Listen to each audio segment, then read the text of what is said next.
all of you, my comrades, for being here.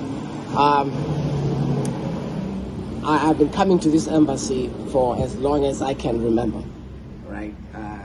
For protests, for handing in petitions, for doing a variety of things, to no avail. Every time you turn around, these people have done something in Zimbabwe. Things just get worse and worse and worse.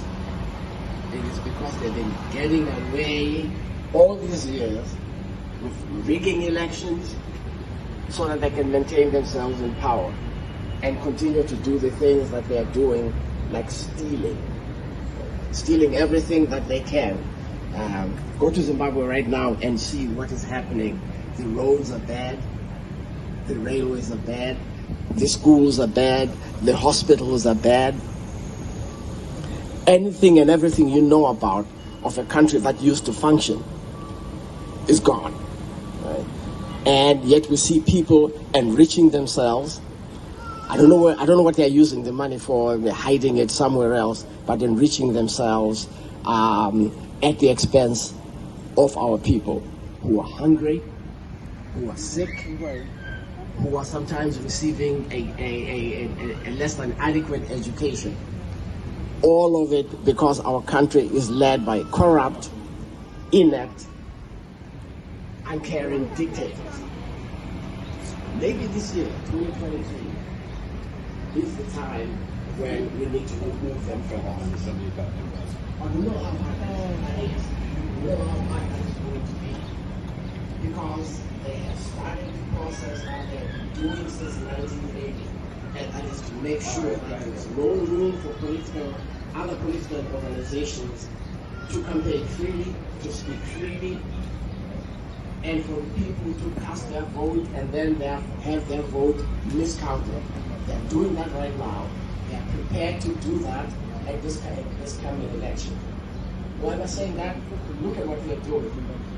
There's a bill in place, the Private Voluntary Organization Bill, that aims to limit space for any non-governmental organization, non-political organizations, by the way, who are doing their work just to make sure that we remain a free people, if we ever were a free people.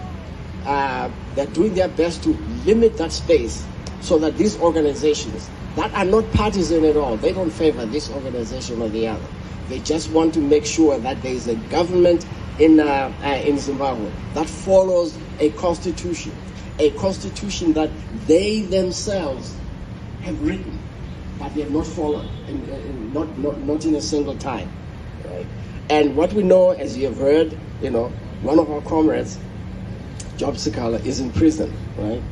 And charges keep getting piled on him, trials keep getting postponed. We know about him because he's a famous person.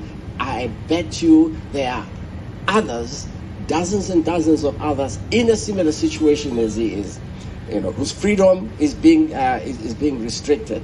All of it so that these dictators, who have been dictators for as long as our country has been independent, can maintain themselves in power and continue to loot our resources, continue to put us down, continue to repress us, just for their own ends, for their own selfish ends.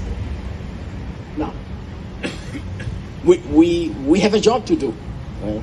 You don't have to belong to any political organization or any opposition party. You just have to be a Zimbabwean to say, this time things must change. Your vote must not only be free and peaceful, it must be counted and counted fairly and announced publicly, whatever the result may be. This has never happened in Zimbabwe, by the way. Not even in 1980, not first election, never happened. When Mugabe said, those who haven't fought, neither shall they rule, what he meant to say was only his own organization. is going to be the one that is going to rule the country. Right? Now, maybe it would have been something if they were the kind of people that would have been ruled fairly, efficiently, and had been dedicated to the people that they say they fought for. They haven't. So I urge you, do whatever is important to do. Go anywhere, work with any organizations, go to all of these embassies, especially SADC embassies, and let them know that this time you're not putting up what's been going on in Zimbabwe. Right? The pattern is there. It is clear. It is repeated by these people.